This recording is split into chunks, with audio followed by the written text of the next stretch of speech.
Hello and welcome to another episode of Suddenly Single.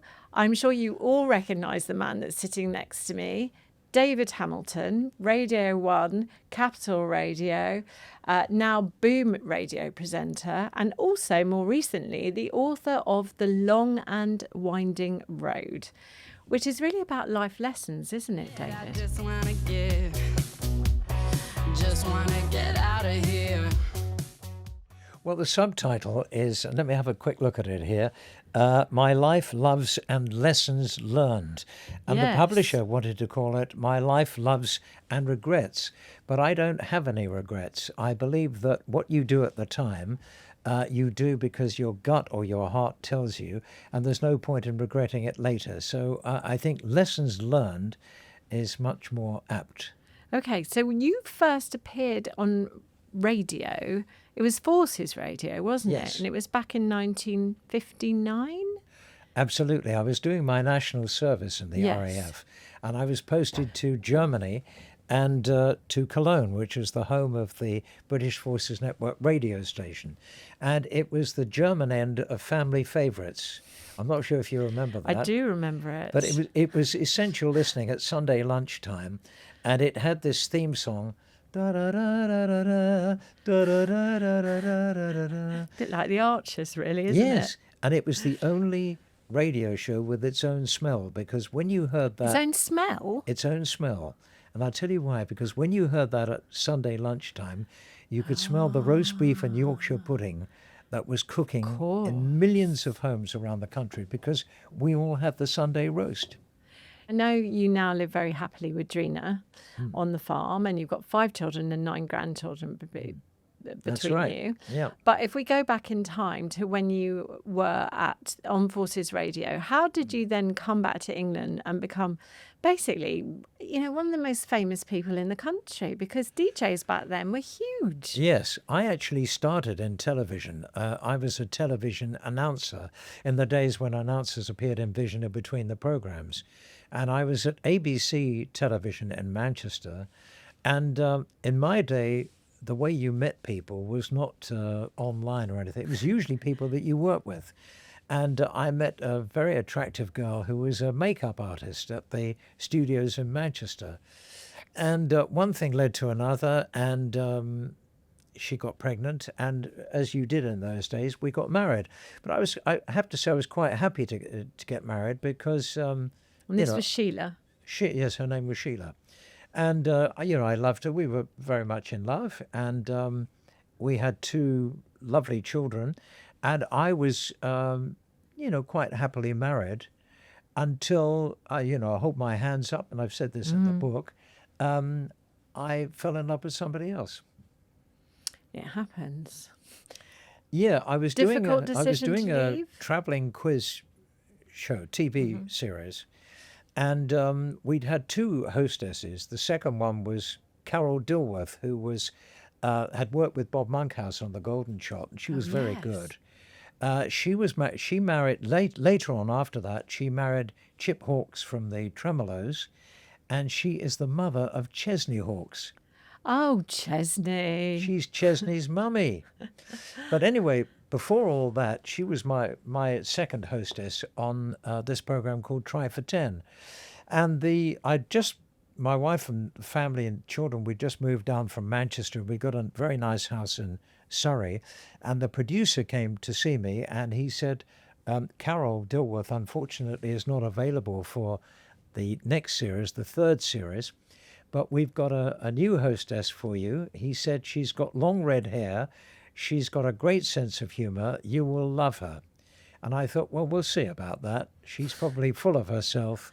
And anybody tells me I'm going to love somebody, I'm always very wary. Anyway, I met her at Liverpool Street Station. We were traveling up country to do a show. And she was sitting on her suitcase, and she stood up. She was wearing a fur coat that she later told me she'd borrowed from her sister. And she came walking towards me. I just went, wow. Anyway, we worked together we did 26 shows. We did one a week.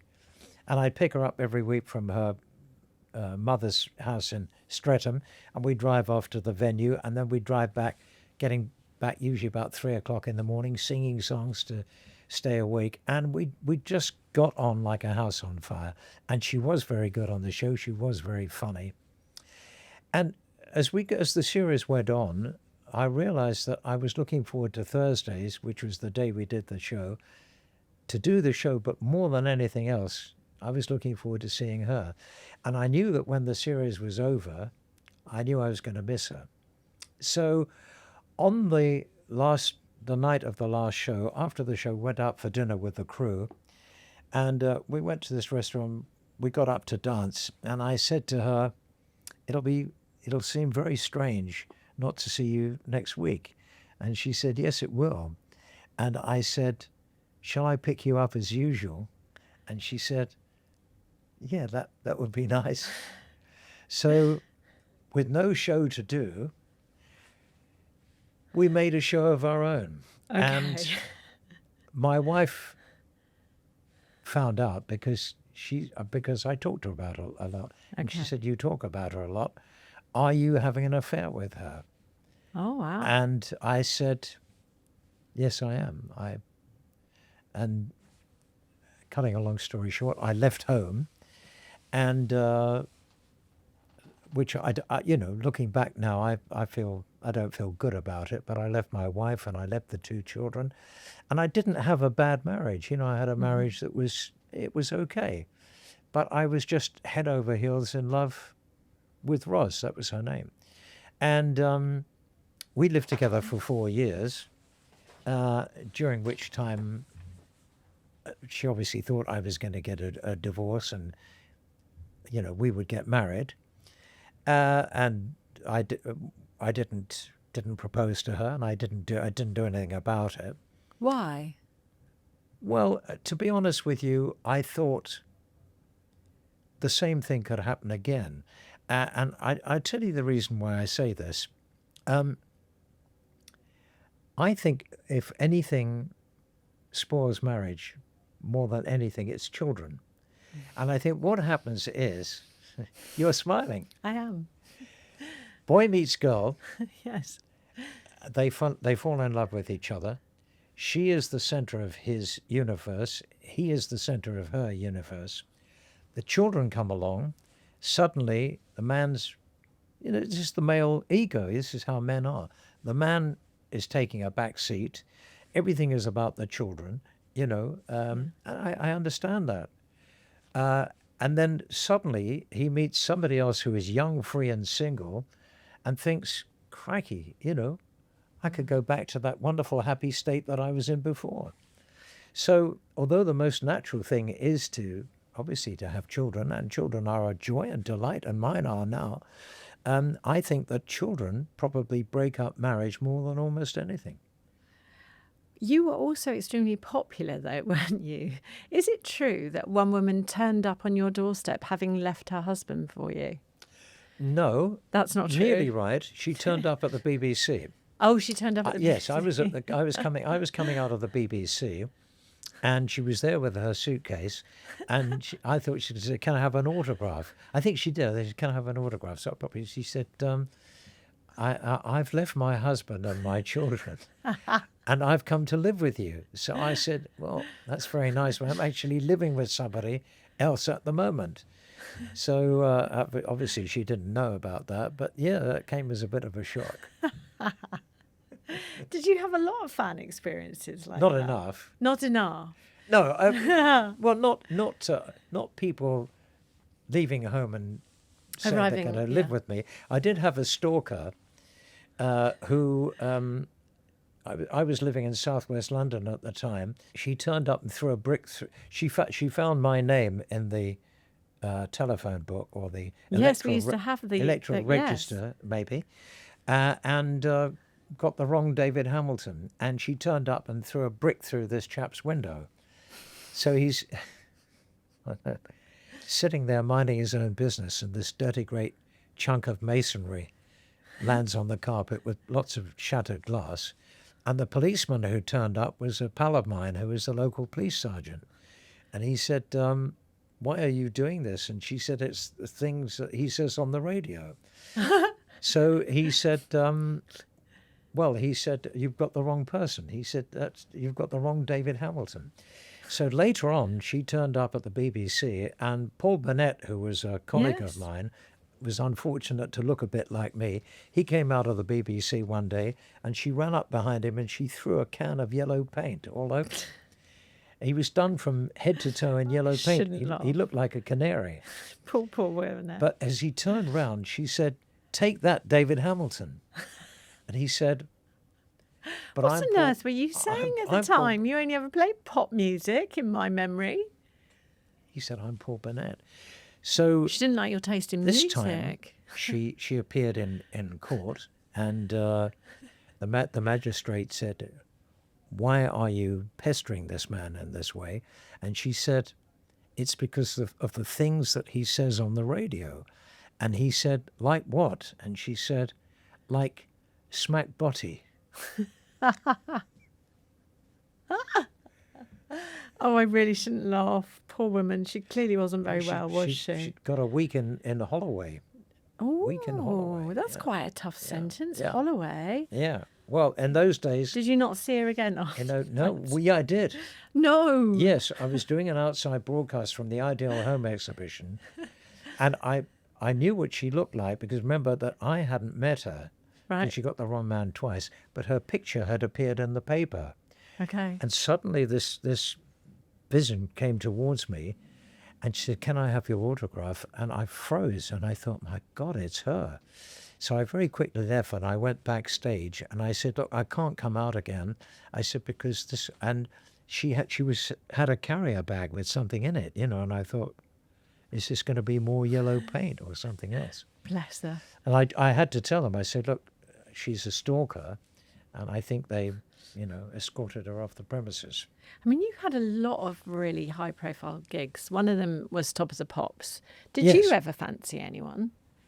Did I fancy anyone? Yeah, anyone who came on Top of the Pops or anything like that. Oh, you mean singers and Yeah. people like that? Well, I did. Secret crush, David Hmm? Hamilton. Did you have a secret crush back then on anyone? Well, I was probably in love with Olivia Newton-John. Like I think you all were, weren't you? like everybody else Yeah. was. Yes.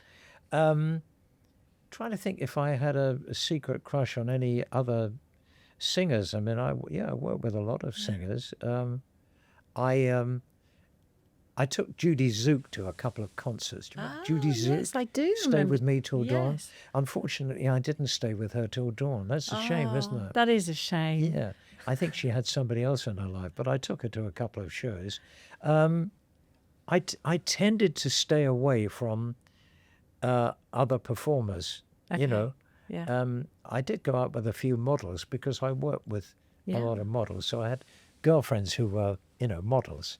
Yeah. So I had, I suppose, some very attractive girlfriends. Yeah. So how did you tell us the story about how you got your name? Because people of my age and above will Yes. remember you as David Hamilton. Yes.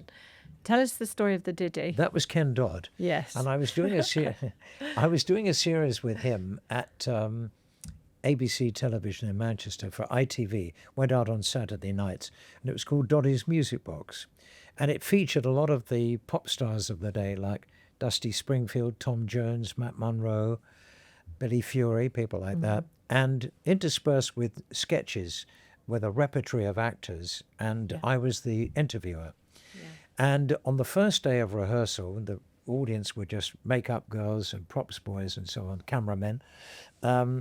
Ken looked at me and he said, "What do you think, Diddy David?" So, of course, everybody, suppressed laughter at this. And in fairness to him, he took me to one side afterwards and he said, "If you don't like me calling you that, I won't do it anymore." He said, "But if you don't mind, I think it'll stick." And I said to him, "I don't mind."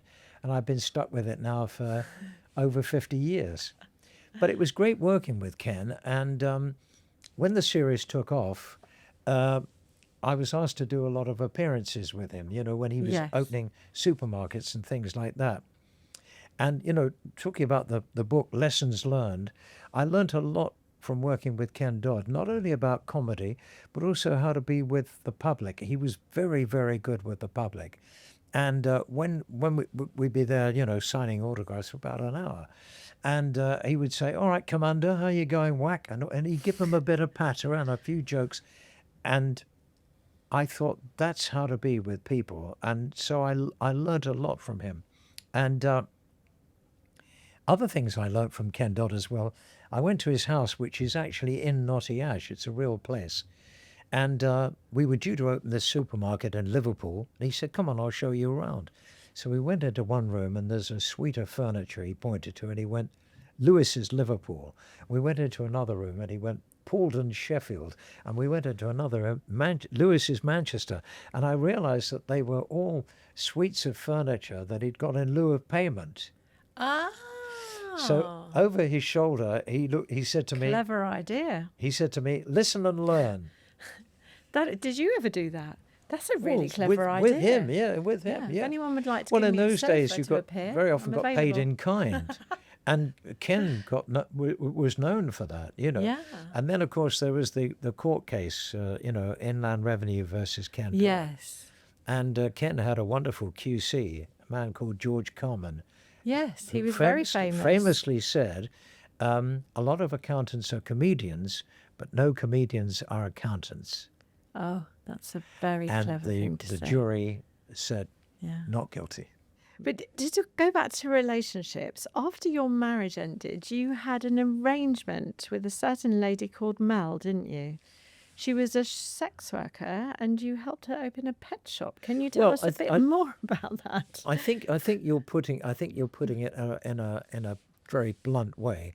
I'll tell you the truth. My agent was Sorry. very friendly with a chap who ran a club. I think it was called the Bristol Suite in London, Okay. and the aptly named Bristol Suite. And there were girls there who were hostesses. Yeah. So not strictly sex workers, but hostesses.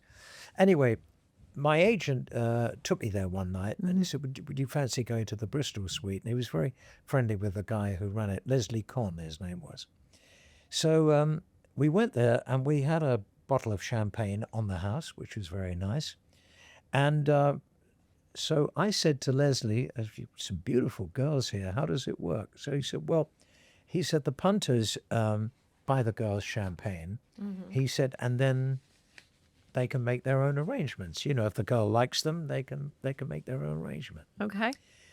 So anyway, a girl came over to our table who was drop dead gorgeous, and we had some more, champagne on the house. And I said to her, "Oh no, she's. I don't think I already knew how the club worked." So she said to me, "You open things, don't you?" She said, like, shops and things like that. And I said, "Yes, I do. Why?" So she said, "Well, I'm opening a shop in Surrey fairly soon, and I wonder whether you would come and do the opening for me." So I said, "Yeah, and of course I would." So she said, "How much do you charge?" So I told her, I think at those days it was about £500, I think. So she said, "Well, I charge £100 for my services." So she said, "If you give me 5, I'll give you 1." So I said, "Well," I said, that sounds fair enough. I said, "If it's okay, I'll collect the first one this evening." She said, "Fine."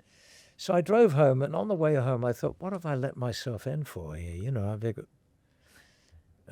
Anyway, we had a wonderful night, and then she would ring up and say, I think it's, oh no, that's right. In the morning, she asked to look at my diary.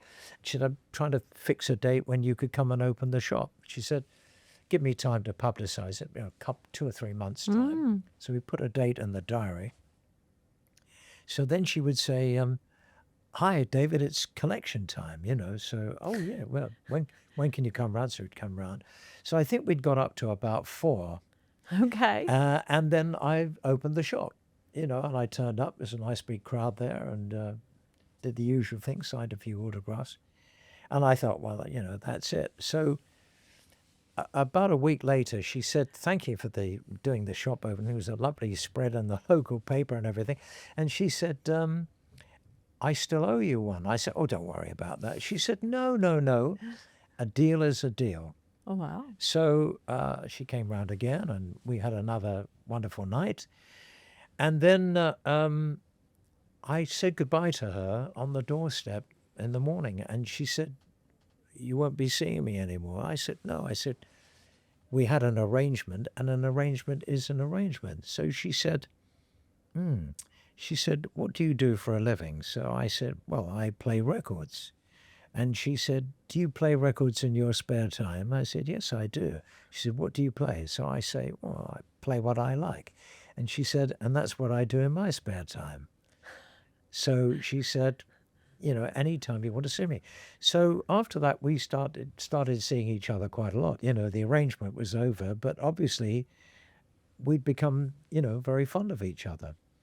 And one night we were sitting there watching The Days of Wine and Roses, that wonderful film with Jack Lemmon and Yes. Lee Remick, and we were sitting there with tears streaming down our faces. And I thought to myself, I think I'm falling in love with her. And I thought, this is very dangerous, because the next night she's seeing somebody else. So I said to her, So she was still working at the club? "Huh? She was still going to the club then? Yeah, well, yeah. Oh, yeah. Yeah, but she, if I wanted to see her, she'd take a night off. You'd have a night off. So I said to her eventually, I said, "Look, I think we should call it a day, because we're getting in too deep." And she accepted it, but that was the end of the arrangement. Do you ever wonder what happened to her? Yeah, I do. Yeah, Yeah. yeah, I do. You never But know. she was lovely. I'm sure that Yeah. she probably got married. She probably had 3 children, and Those clubs were really, you've broken something with me. They were very common back then. And I remember also, because you never got ID'd, I used to go to clubs when I was like 14 years old. And I remember one night sitting there and a woman came over, and she was obviously running it, but I didn't realise at the time because I was very young. And she said, "It was very embarrassing. There's a man over there. He's a friend of mine. He wants to send you over champagne. Would you come and sit with them?" And I went, "No." And she said, "Oh, please, please."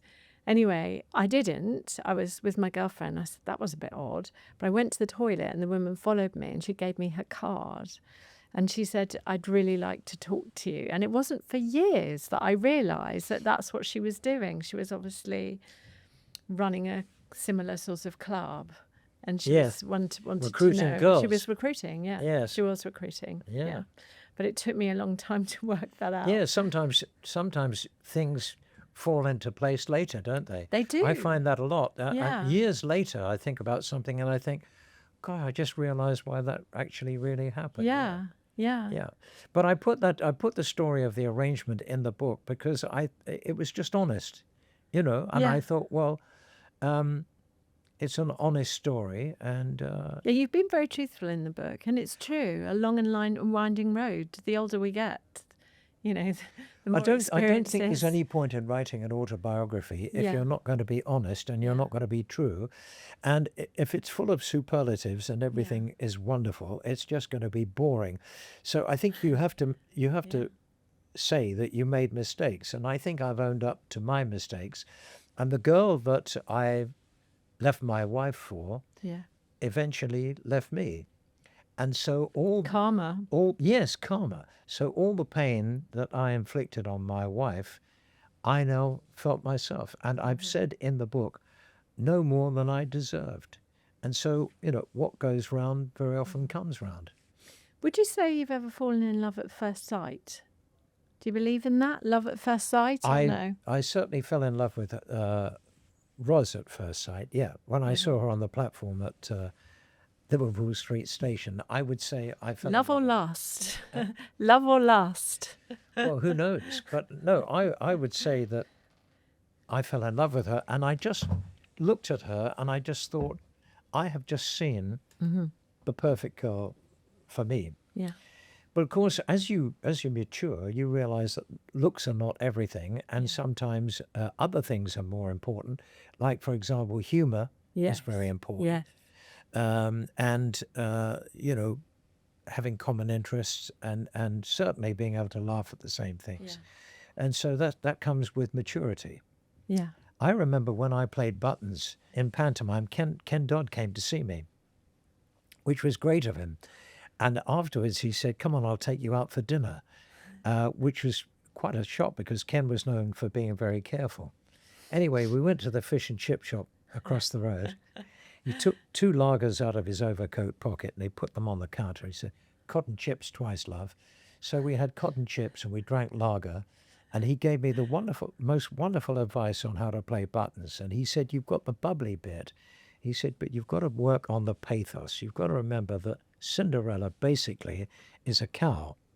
He said, those are his words. He said, she's only after the prince because he's loaded. The person she really loves is you, the little page boy. So what you've got to do is you've got to work on the pathos. And he gave me advice about how to do that. And the next night, we're in the kitchen scene and I'm singing to Cinderella, smile though your heart is aching. And we put our heads together at the end of the song. And I walk off to the wings and a little boy in the front row shouts out, Cinders, marry Buttons. Oh, so you got it completely right, courtesy So I rang of Ken the next day and he said, well done, son, you're on your way. Now, when I did that pantomime, I hadn't had a knockback. I hadn't had somebody I was in love with who didn't love me anymore. And when I did, I always said I would have made a better Buttons after that. Oh. You also say that meeting Drina, who you've been married to Yes. for, is it almost 40 years now? We've been married for, yes. Well, we've been together for, well over 40 years. Married most of that time, yeah. You say in the book that she was transformative. What do you mean? She was Transformative to your life? transformative, yeah. Yeah. Well, I actually met her on a blind date. And I always say to people she had to be blindfolded. But Should have put up with your showbiz lifestyle. she put up with my show business ego. And she had 3 children. And bearing in mind that this is the man who didn't want to have any children anymore. And when I fell in love with her, I said to her, why don't you come and live with me? She said, well, I can't leave the children. I said, bring the children with you. So I then had 3 of somebody else's children, which is not the easiest thing in the world, No. and they fought a bit, they were quite young. They were sort of early teens, something like that. And, any 2 from 3 could fight at any time. But we got through. And the great thing is now that we're all friends, and I'm as friendly with them as I am with my own children.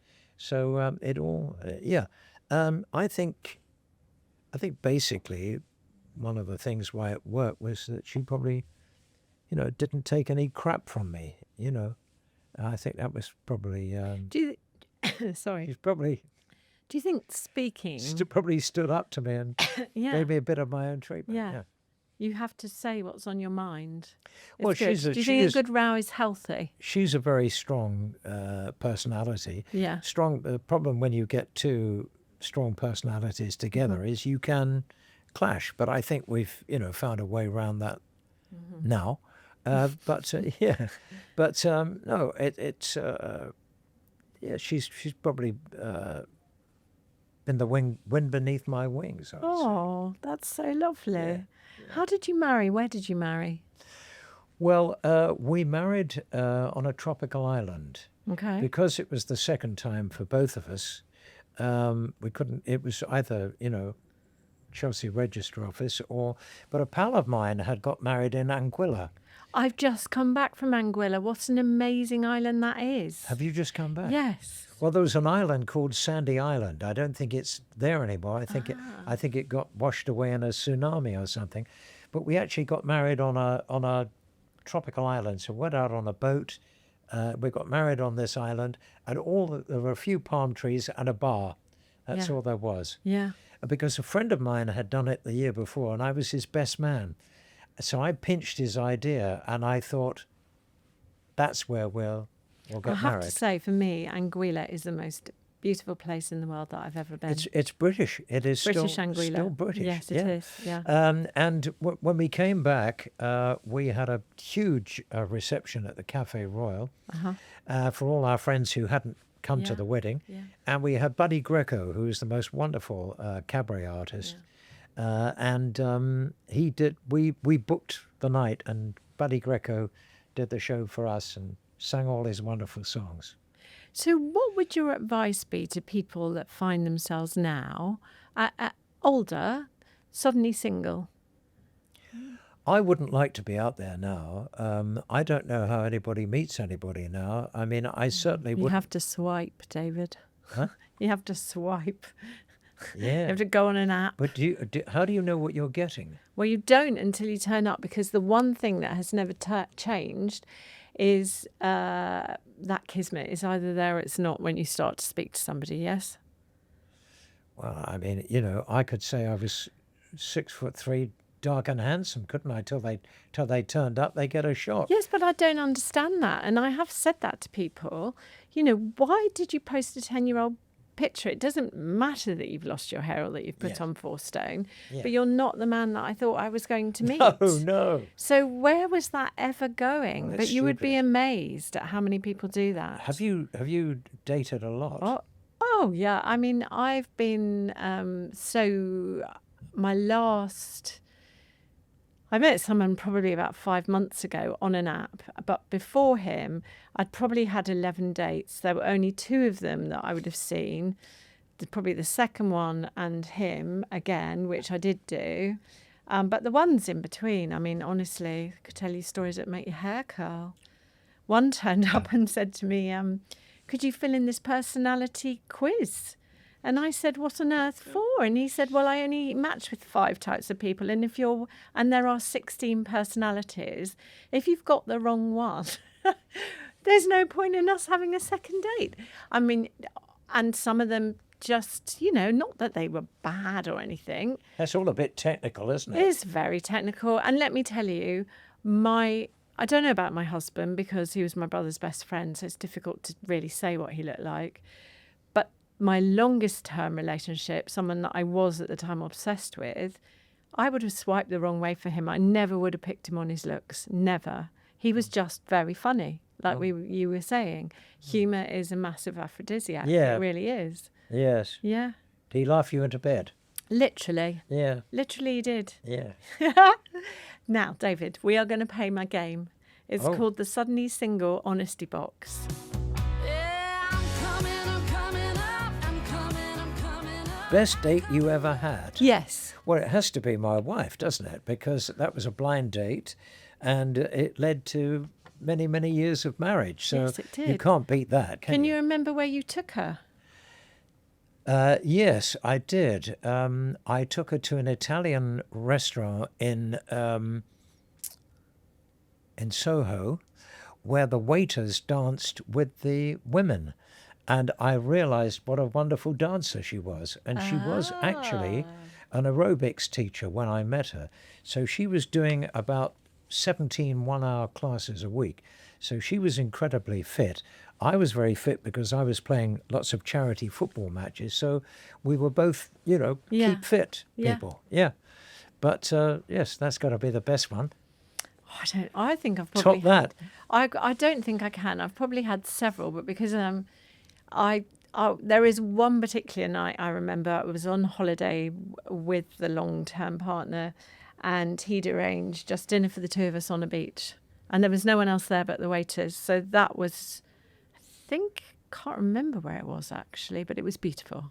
How important is a voice? Yes, to you. Well, How obviously, important. to me, Yeah. my voice has been my living, so it's been very important. Yes. I find voices important. I find voices quite alluring. You know, I can hear a voice that I find very alluring. My father had a wonderful voice, and I always thought I wish I had a speaking voice as good as he had, because he had a very deep, very rich voice. And my mother actually said that she fell in love with my father's voice. I think you can fall in love with a voice. I was in love with someone who had a wonderful voice. Yes. I think I might know who it was. Yes, he does have a wonderful voice. Was he yes. a co-broadcaster of mine? Yes, it's across the road, Nick Ferrari. It's not a real big secret.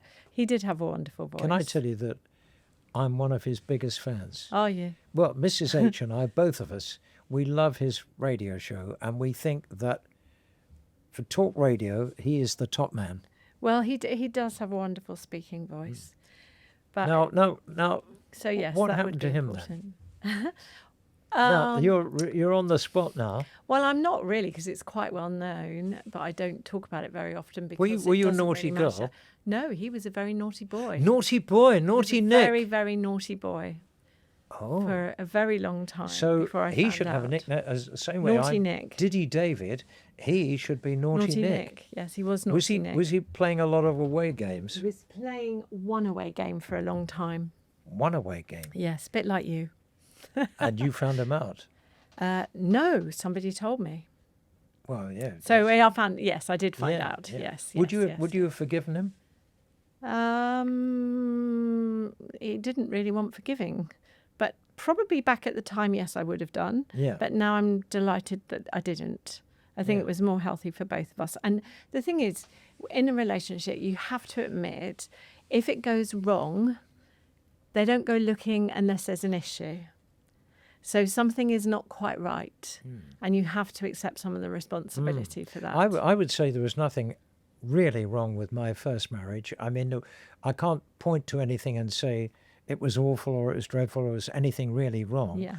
I just hold my hands up and say I fell in love with somebody else. Yeah. But I did own up about it, and I did admit it, and I left home.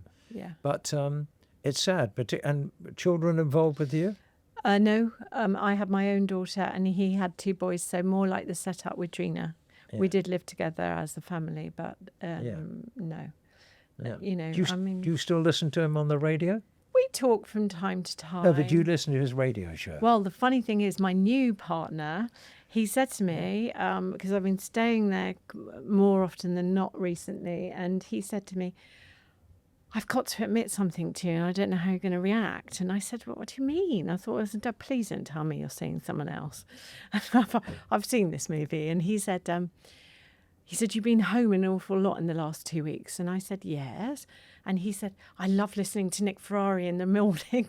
And I went, well, put him on. I don't care. He's been unfaithful to you He's with another he was man. very- yes. He said he wanted to listen to the Nick Ferrari show. I said, that's fine.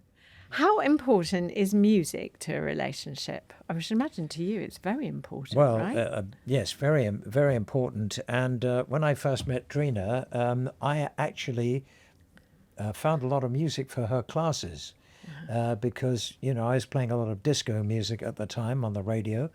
And I gave her some CDs and stuff, which she found great for her classes. So, and she loves listening to my show.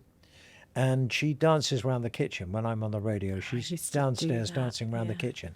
So, music has always been very important to me. I was part of the rock and roll generation. So I grew up with rock and roll, which was the music that changed the world. Yeah. I mean, until then, we had our parents' music, which was How Much Is That Doggy in the Window? I had that record. Feet Up, Pat Him on the Popo. You didn't have that one. I didn't have that one, no. That was Guy Mitchell. But then rock and roll came along, and it had energy, it had zest, it made you want to get up and dance, and it changed the world. So that was the music I grew up with.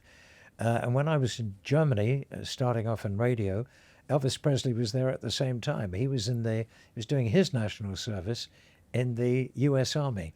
So I played Elvis and Jerry Lee Lewis, Little Richard, and Yeah. Fats Domino. Wonderful music. And is that still your favourite music? Well, I've after that I moved on broadened. to Motown, Yeah, Motown, and I soul, love Motown. and soul, and I love the music that I play. I'm very lucky that Mm-hmm. I mean, how lucky am I that I've had a job now for 66 years playing music, and I always say I've never done a day's work in my life. Oh, you're good at a job if you love it. And I think that's absolutely true. Find a job you love. Yes. Here's a message for all Yes. your viewers. Find a message you love and you'll never do a day's work in your life. No, I think that's absolutely Is that true of you? Yes, I absolutely love what Love your it's job? always been Love being an editor? yeah, it's always been a great job. I actually love podcasting and broadcasting and YouTubing. Can't believe how much actually. But it's journalism in its own Well, you meet way, really. you meet some interesting people. Well, I You can meet bring in some people that have like me. fascinated me Not so for, interesting. for decades, like you, David. And thank you for coming to Suddenly Single Pleasure. and I've chatting enjoyed it to very me. much. Oh, thanks, Thank you very David. much. It's lovely. Thank you. Coming, I'm